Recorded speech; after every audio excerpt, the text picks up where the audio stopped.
many of you are writers? How many want to be writers? How many have already written something but you're not sure about it? Maybe written journal entries you're positive is a bestseller, right? My book is called The Writer's Block Myth. It's a shiny name, but I have to tell you, everything I wrote about in that book, I encountered as I wrote it. So a lot of the book is about reminders. It's things that we know. Because as writers, we are surrounded by potholes. We trip. So a lot of the book, that's what it's about. And I'm going to talk about some of that tonight. So have you ever been stuck? Yeah? When you're stuck, what do you think of? Traffic? In a tube? You're writing? How many of you came here tonight hoping for a shift in your writing? Okay, myth. Epic proportioned stories that encourage, inspire, give us fear or explanation so we buy into it. Untruths that we can call truth. I'd like you to consider some things tonight. Yourself, your writing, your circumstance, and your future.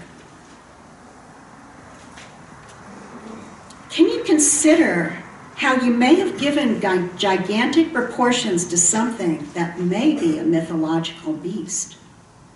Can we consider it? I have a favorite quote by artist and author Amy Krauss Rosenthal. Always trust magic. Her definition is where purpose and happenstance come together. To me, that sounds like writer's block. Purpose, which is our intention, and happenstance, but let's try to turn that around. What if happenstance on the page is linked to our life in the real world, and there are things that we can do to shift it into a change so our writing flows? Shift it into a change so that what flows we can value differently. Do you ever feel your creative life squeezed by life in the real world? Yeah? No? Yes. Yes? Here's the thing. What shows up on the page reflects your real world or something inside you. Your creative life is your life in the real world. Writer's block is a symptom, a form of life block of something inside you. You may be thinking, oh right, like I have a choice about my circumstances. Well, let me tell you, in 1 year my house caught on fire and my husband was run down by a car. But during that time, I still felt I was a writer, though I never put pen to paper.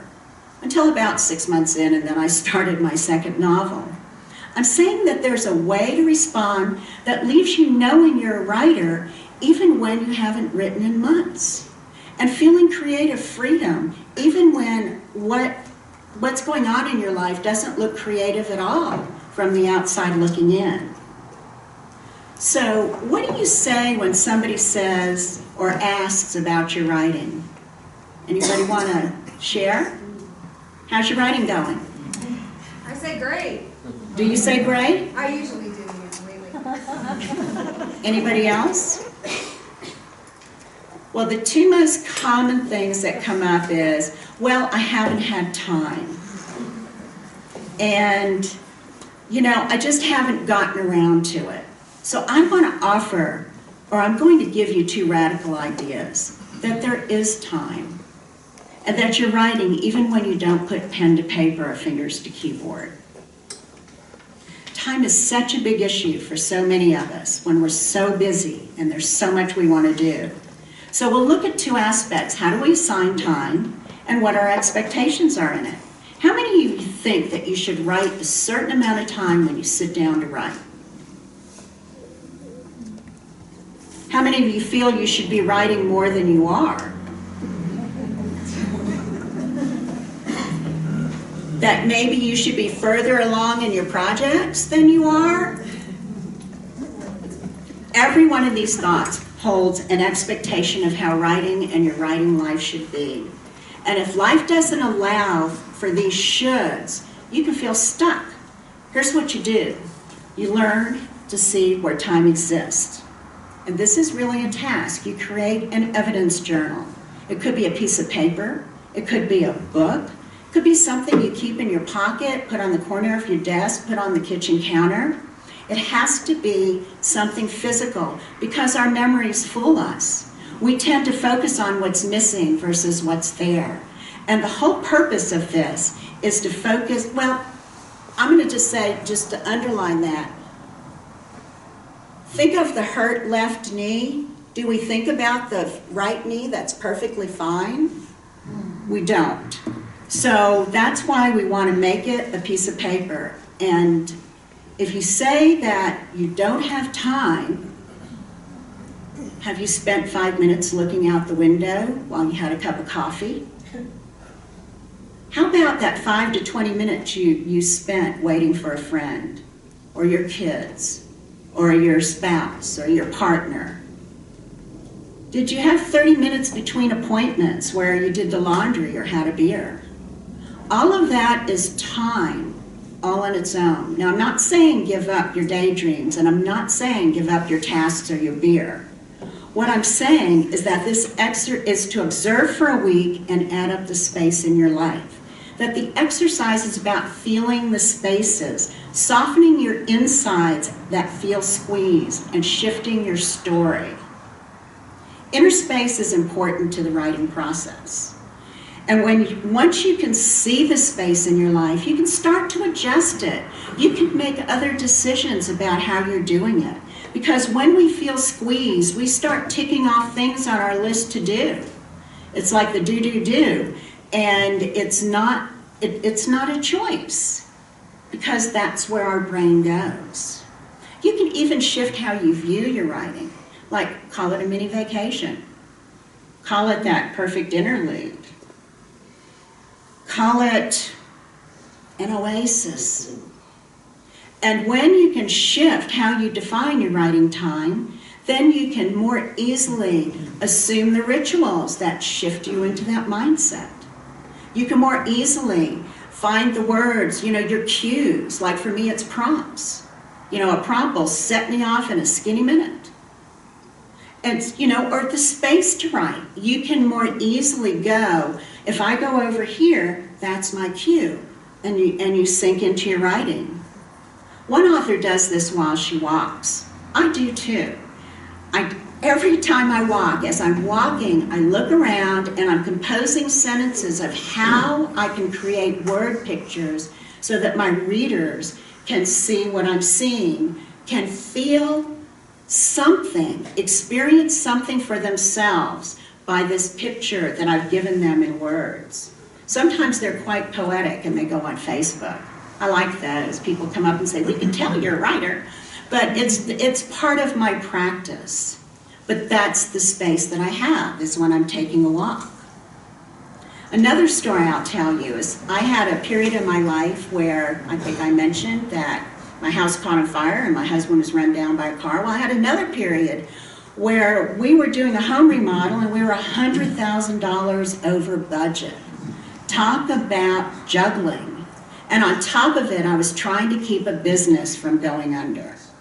I mean, it was like one of those with 16-hour days and 4 hours of worry and what was left. But every week for 2 hours, I stepped into a circle of writers and we wrote from prompts and we read our work.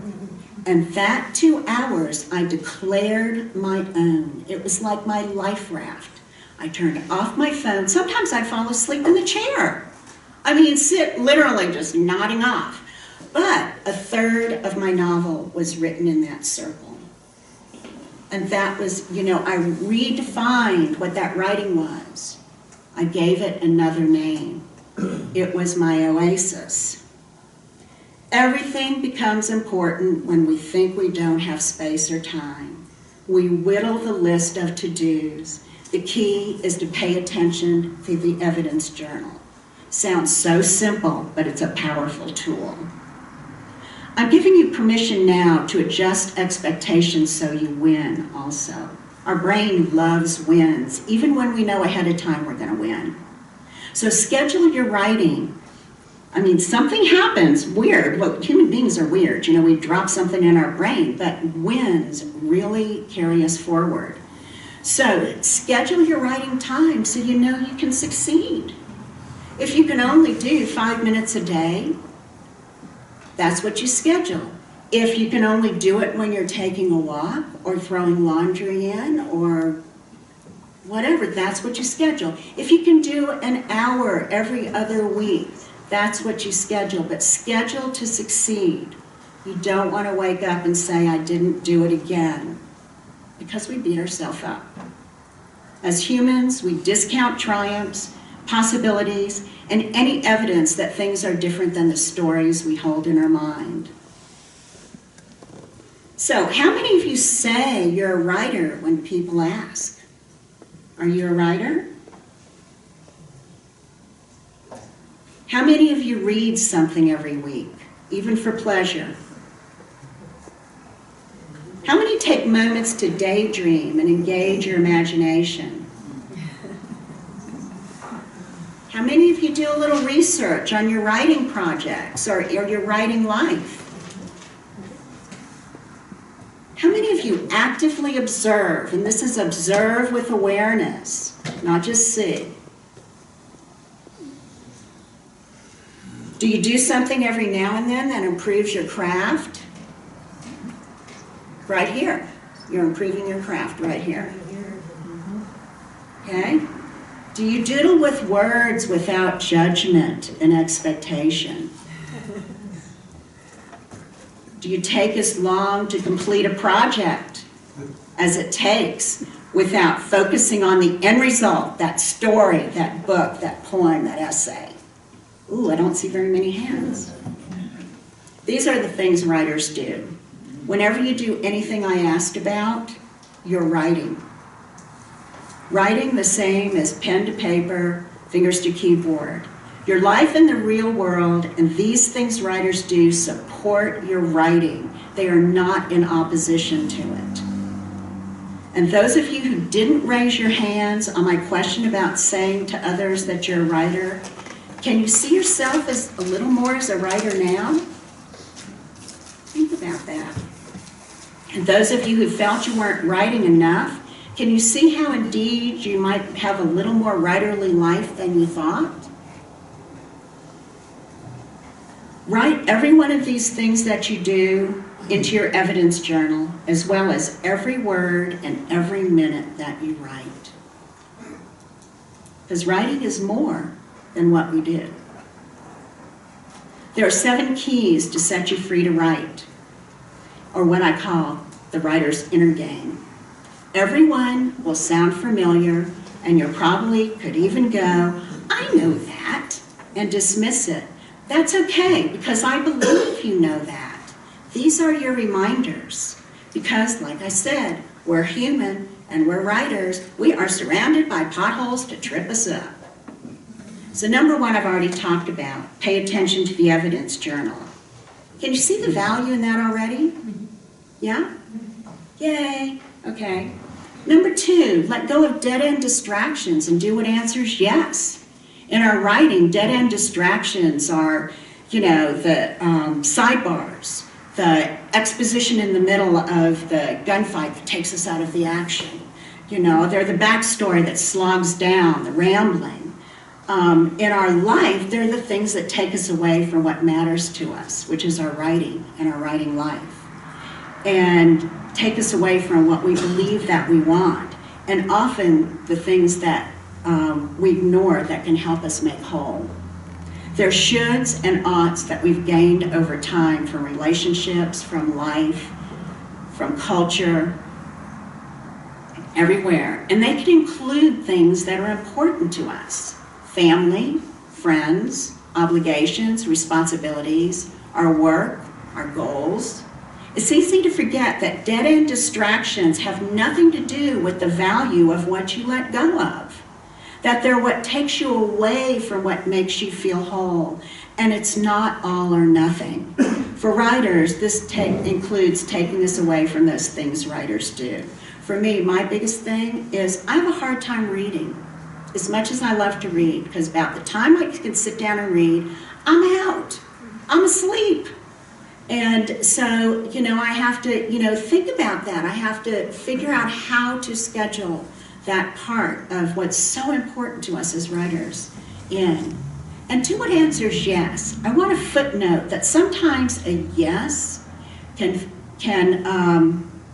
or let's say sometimes a no can be a yes. It's an aligned no because it feels like a yes inside you.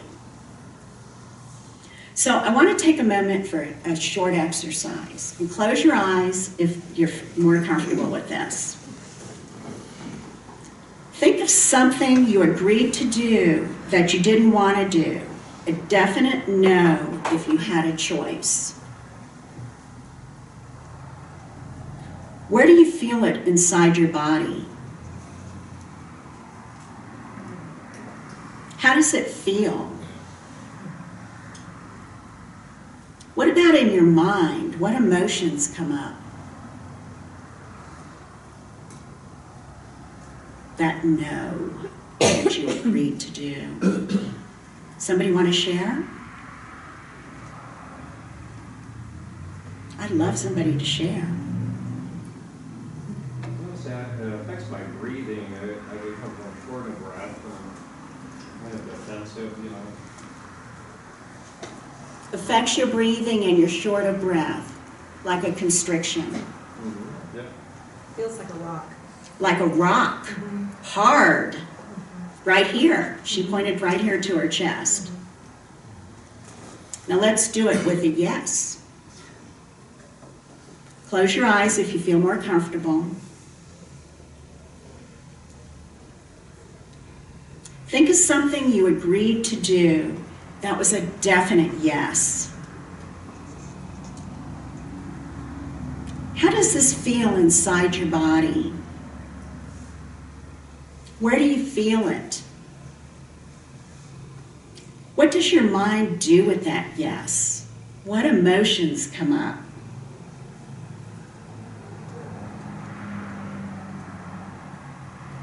Who'd like to share?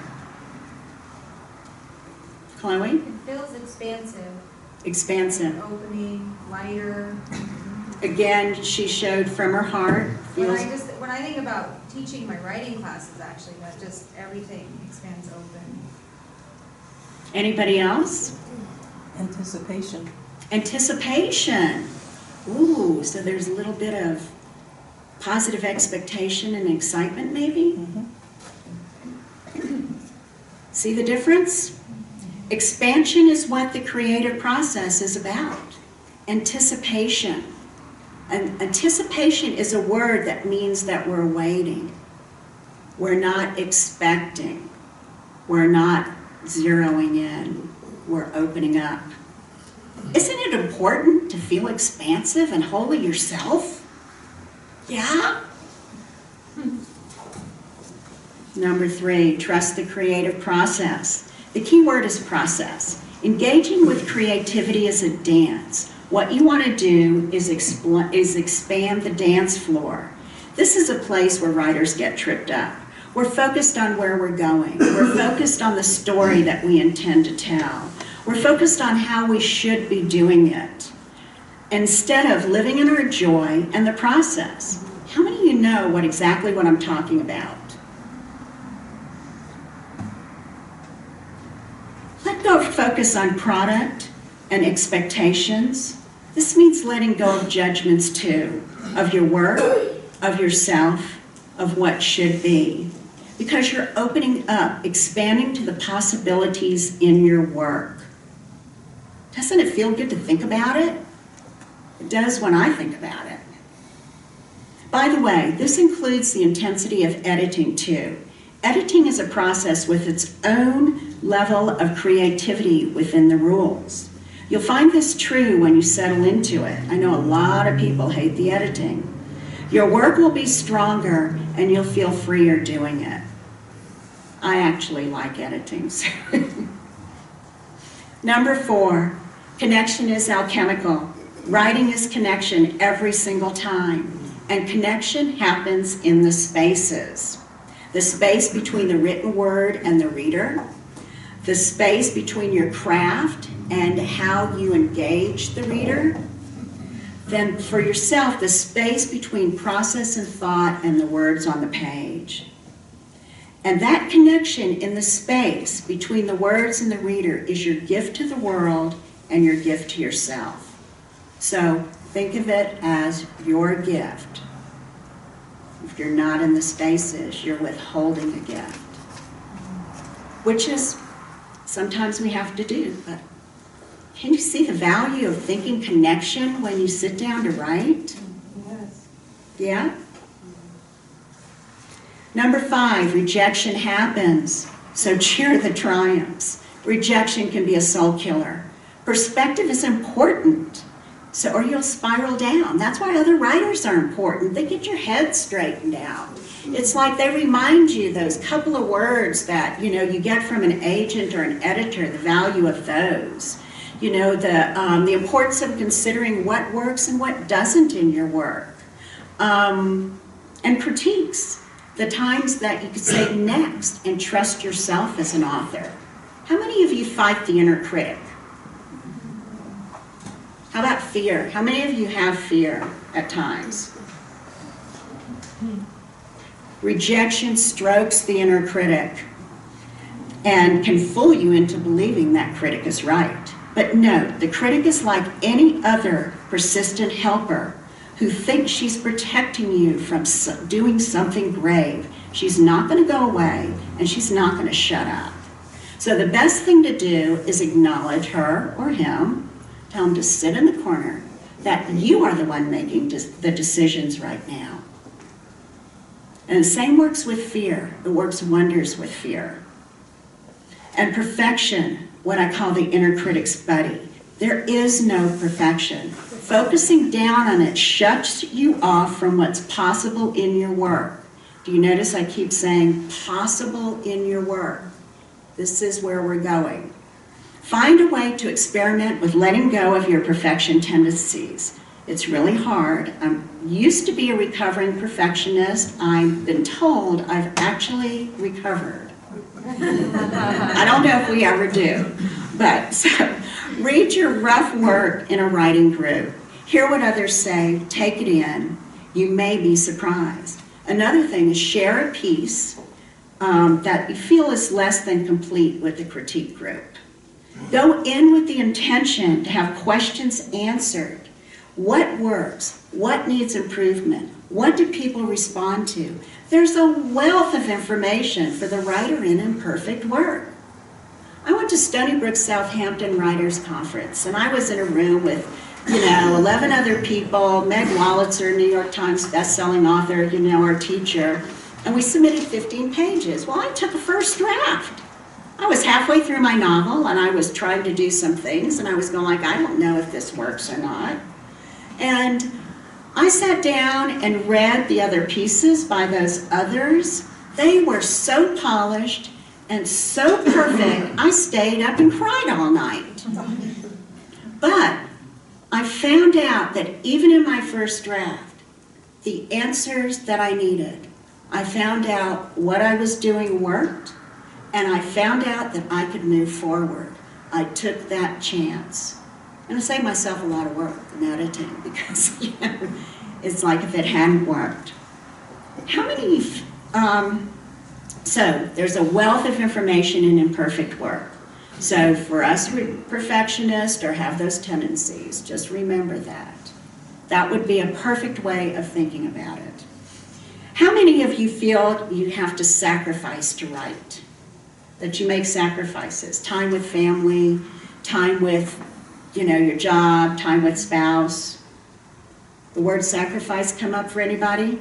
Their creative life can seem wrought with sacrifices. It's like either or. Either my writing or my relationships are sacrificed. And this may be true, but there's a way to still feel creative freedom in the process. Practice using the word choice every time you hear the word sacrifice. I chose versus I sacrificed. In my research for the book, writers admitted they made sacrifices. A good fourth of them used the word sacrifices, but they felt at peace because they knew what their writing means to them, and they made the choice. It's like they'd had no problem using that word. Choice is always a place of empowerment. Listen to the words. I chose not to write today. Now listen to these words. I sacrificed my writing today. See how it kind of feels different? What do you think? Does it feel different? Yes. Number 6, you define success. The word success is everywhere. Books are written about it. Attributes of successful people are discussed. We use it to describe businesses, process, products, individuals, relationships. You know what I mean when I say success, right? Do you? I had a teacher once. I'd moved to a new town, and I wanted to join this writer group. So she took and did an intake, and then I got this email, and she said, I don't think that you're right for this group. Well, we know where I went. The reason she thought I wasn't right for the group was that I was much too successful. She saw the fact that I once had an agent, that I had publications, that I had a long string of workshops and conferences as being successful. I didn't feel successful because it was not my definition of success. You define success, and I'll tell you a secret. True success is defined by what you want in your life, what you choose to have in your life, what your writing means to you, and the way you want to feel living your best creative life. And that means finding the ways that work for you. So I'm going to repeat it. Normally I'd say, do you want me to repeat that? Take the time to ask, what do I want in my life? What do I choose to have in my life? What does my writing mean to me? How do I want to feel as I live my best creative life? These are not simple questions. They're process questions, and they will evolve, and they will change. As you change, your circumstances change, and your writing changes. So do you see the value of defining success for yourself? Number 7, and this is the best one, word WIP, work in progress. Evolving, growing, learning, making mistakes like humans do. So find the ways that work for you to write, to be successful by your definition, to transform your life in the real world to your creative life, and love yourself. Jenna Swartz, poet and writing teacher, said, maybe the only letters we need after our name are A-R-T.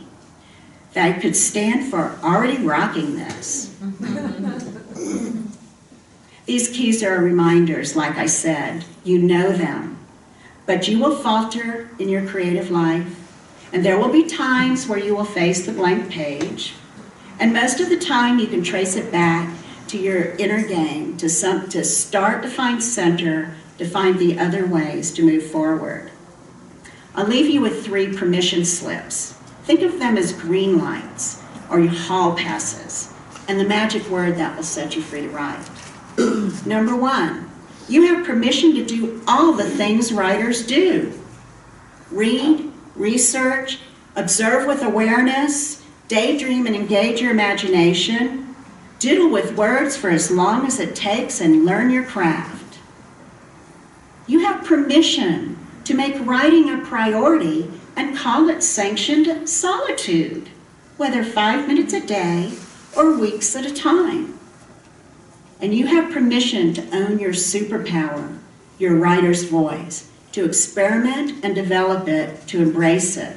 It's where your genius lies. It's where you move forward. No one else has a voice like yours. And this, the magic word to set you free to write, decide.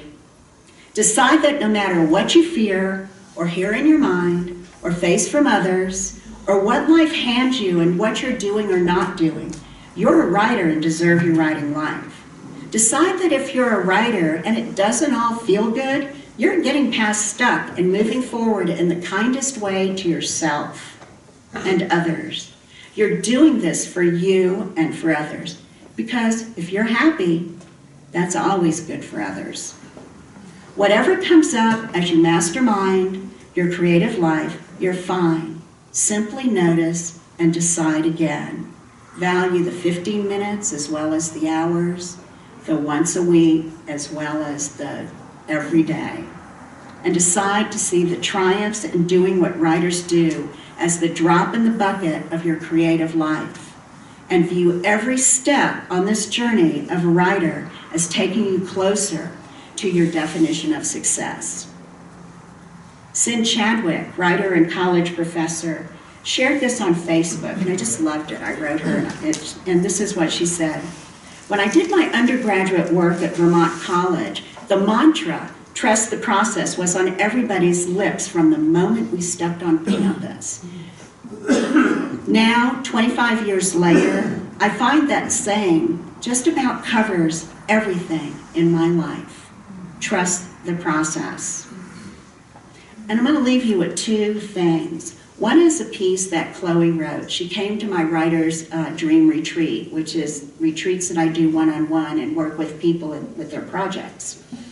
And she had gone and taken one of those pauses that I write about in my book and gone to soak it in 10,000 waves. Up in My favorite part of the weekend. And, upon return, she told me I was sitting there beating myself up. I went to write scenes for my memoir. And then I remembered what you said about all the things writers do. And I decided to observe with awareness and let go of my expectations. And I want to read this because it's what I wish to leave with you. It's the way I wish for you to feel when you walk away. This is Chloe, Rachel Galloway's words. I am a writer. I'm living the life I've always dreamed of. I'm soaking in an outdoor hot tub, letting my bones rest and my weighted sorrows leave my body. Yes, there are weighted sorrows. Even when you are on your path, but you realize there are ways to deal with the sorrows. You realize that love is deeper than you ever imagined. You realize you have the power within to transform. You keep realizing, and at times the realization hurt. You grow deeper and wider and bigger. The tree branches hover over my chair where I sit. I move from the hot tub to the wooden deck where yellow leaves have fallen. The fall air engulfs my damp skin, while the golden leaves are basking in the afternoon sun. Did I mention I am a writer? Did I mention it was my dream to be a writer? To make a living being a writer? I was a kid swinging high from atop tree branches, dreaming big, dreaming of a magical life. This life was far away from me, but what I didn't realize was that I had the very sacred space to dream. The quiet tree line to collect my thoughts, the sun rays to fill my bones, the moonlight to hold my fears. I had it all, but didn't know it until I learned to write. When I found my voice, there it all was. Everything I'd been given, everything I needed to know. I once heard each of us has an abiding question, that everything we do, that we're always seeking the answer to this question. Mine is, am I okay? Not safe okay or approval okay, but okay meaning acceptance as I am. Nothing puts me against my abiding question more than my writing does. It forces me to answer yes, again and again for myself, so that I can continue my craft and reach toward that immaculate creation of my work and my best self I'll never achieve. And that's why I love writing. I bet writing answers yes for you too. Thank you for having me.